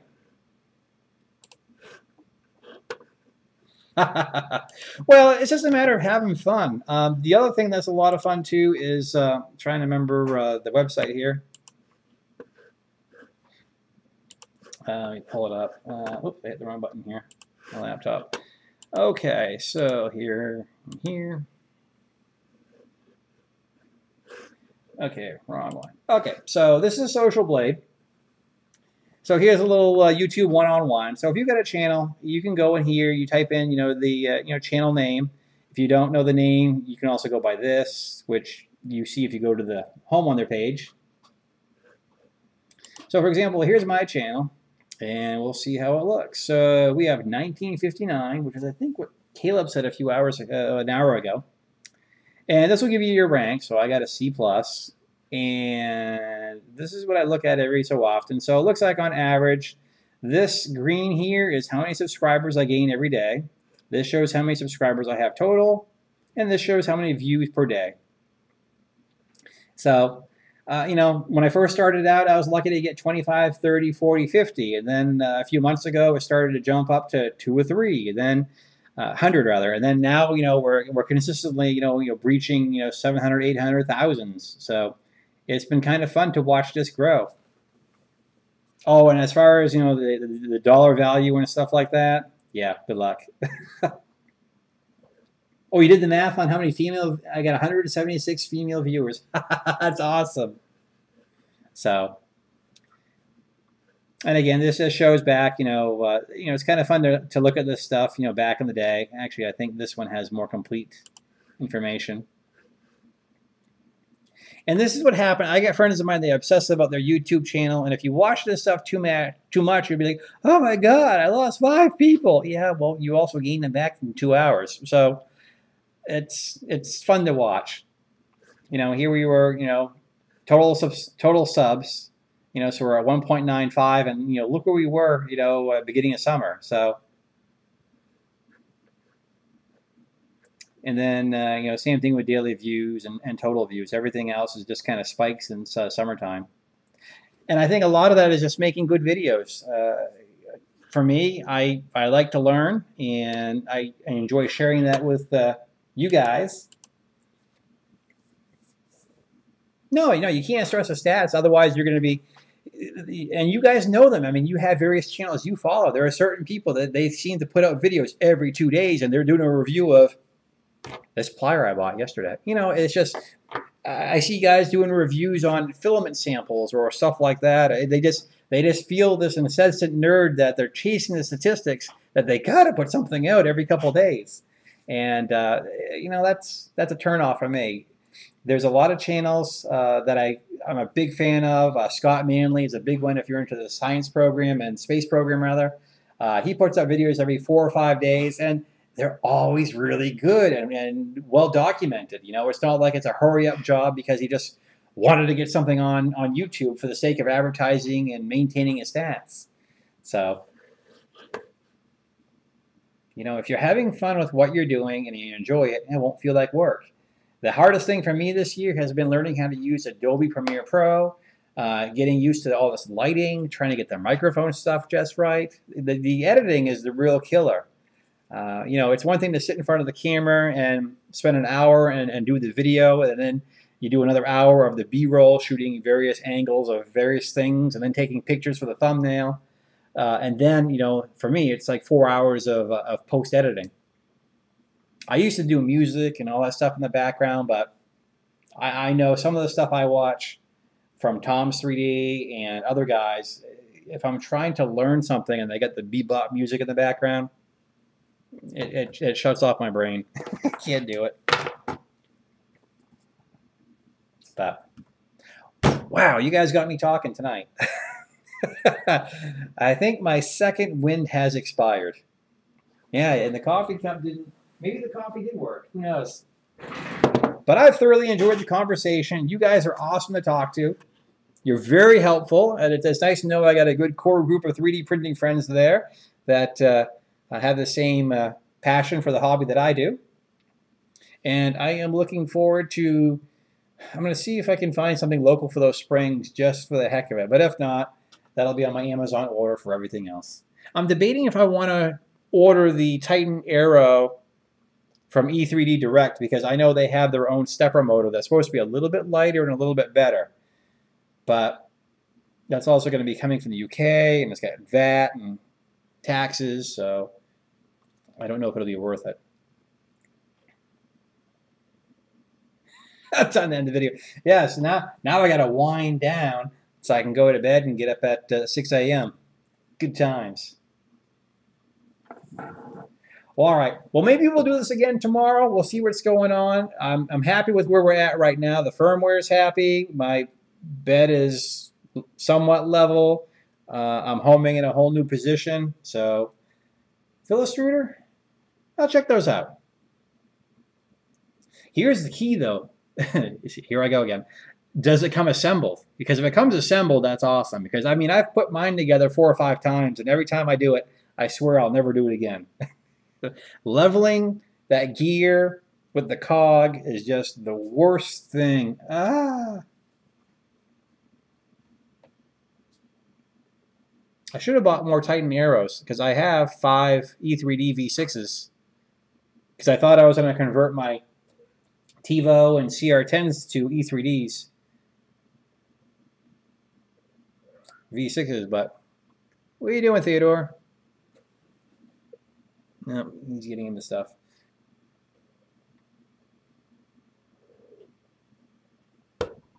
Theo, what are you doing, Theo? Little monster. They come in a tub. Mine came in a baggie full of individual pieces. And what was unnerving about my Titan Aero kit is there were so many leftover pieces. I was like, this can't be right, man. I got too many extra pieces. I screwed something up.